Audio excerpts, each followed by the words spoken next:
300 people were killed, including 10 whites. Buildings burned and 8,000 people were homeless. The Greenwood riot was tragic, and it will always be remembered. The riot scarred Greenwood for life, and it will never be the same. Greenwood's economy got started because blacks couldn't go to the same stores as whites. They created their own stores available to black people. With that, they started to form their own community. Most African Americans in Greenwood were living better than some of the white people in surrounding areas. Greenwood was one of the wealthier towns that were supposedly meant for whites.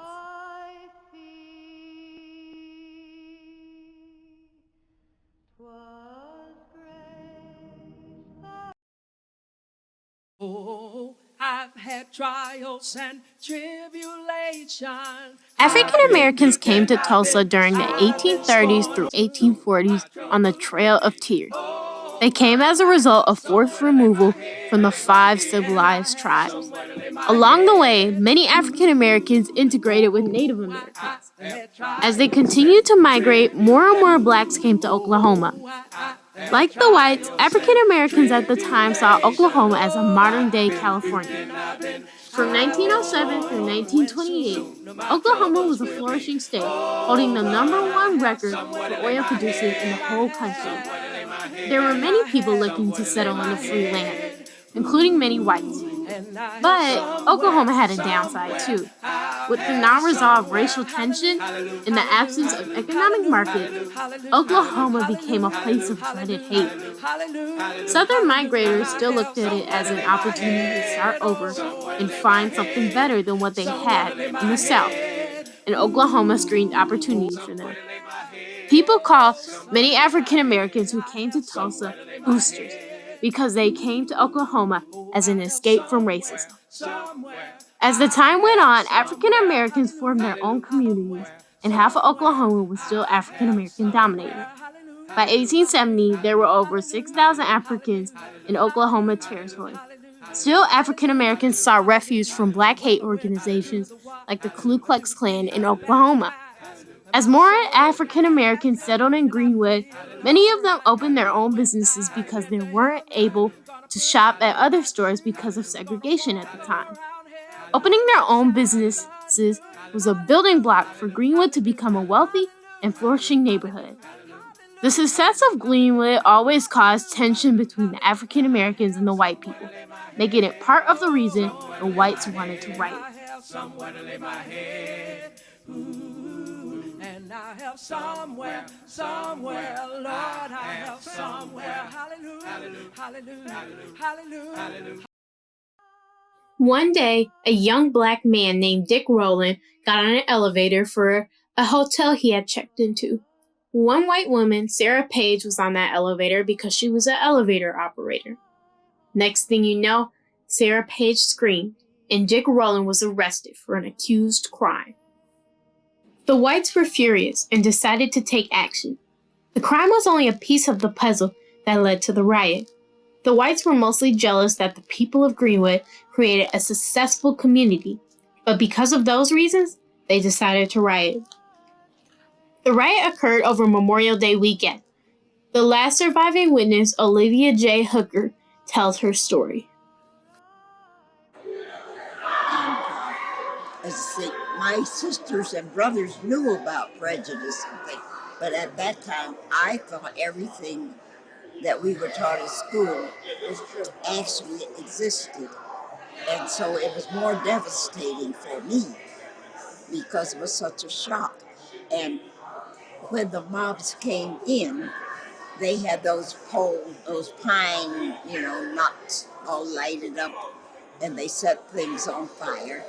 And my mother refused to run because she was busy putting water on the house to try to keep it from burning.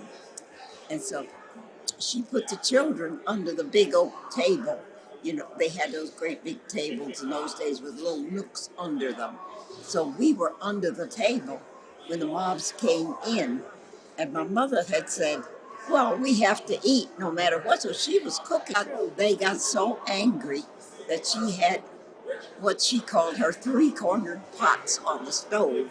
And she had something different in each pot. So they took those out and threw them in the backyard. Then they came back and took the beautiful brown biscuits out of the oven and took them out and smashed them in the mud. And see, we're under the table looking at all this. And so it was very devastating for me because I hadn't known about those things. Olivia Hooker says when they left, they went on to do more damage to other houses down the hill from where she lived and around the block. Shots broke out as well and ended up killing 10 whites and 2 blacks. Many fires broke out and more than 40 blocks were left in flames, and more than 10,000 black people ended up homeless. Many survivors saw black bodies piled onto trains and dumped off into the river, and most of them were dumped into mass graves. Hooker says it was shocking to see people who they had done nothing to irritate try to kill innocent and lovely people. To a 6-year-old, Hooker says these were all new ideas to her. Hooker says because of the riot, her 3 siblings, her mother, and her father were forced to move out of Greenwood into a safer neighborhood. After the riot, all charges against Rowland were dropped, and he was free to go home. The police assumed he just stepped on her foot. None of the people who took part in the massacre were prosecuted or charged, and nobody took heart to what happened. The estimated deaths from the riot were 36 people killed. As the years went on, Greenwood was left in rubbish until 10 years after, the remaining survivors rebuilt some of Greenwood.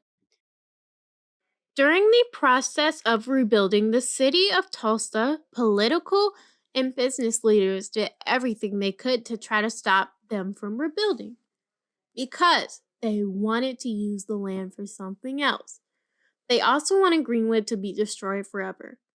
In the end, they failed, and half of Tulsa was built up from remaining residents. As the years went on, desegregation started to become more common, and many businesses in Greenwood started to go out of business because now blacks had the opportunity to shop in other places. And they did. As the years went on, many more blacks started to move out of that area into other desegregated neighborhoods. In 1960, a plan was set to destroy Greenwood's buildings to make room for a new highway they were going to build. The plan went through, and building the highway caused more damage than the riot. In 2018, black business owners got together and tried to rebuild the Greenwood neighborhood, and are still in the process. Greenwood influenced a lot of things today as well, and encouraged African Americans to be more independent. Greenwood was the start for African Americans. Now, they're doing something a little bit better. Nobody will ever forget the damage caused by the riot. Today, Hollywood stars Oprah Winfrey, John Legend, and many more want to bring the tragic story of Tulsa to TV because the story is powerful, meaningful, sad, and will never be forgotten. Today, many people know about the Greenwood riot, and they want to make it more well-known to other people. Greenwood influenced the start of many black businesses today as well. Many people like me are inspired by Greenwood. Today, people are upset because no action was taken by the authority to arrest the people involved in the riot. They were able to live a free life without being punished for their wrongdoing. The survivors that are still alive today will never forget the tragic riot. This topic teaches us to right our wrongs and make sure nothing like this happens again. It also teaches us to include everyone in every race areas. Greenwood was also one of the wealthier towns that were supposedly meant for whites. Greenwood was becoming a successful neighborhood, caused a lot of racial tension, and caused the whites to be suspicious of them, which is why when Dick Rowland was accused of assaulting Sarah Page, the whites decided to riot. The riot was specifically a hate race crime, and many people in Greenwood died from it. Families lost many loved ones, and the bodies of the deceased were dumped into mass graves in Oakland Cemetery in Tulsa.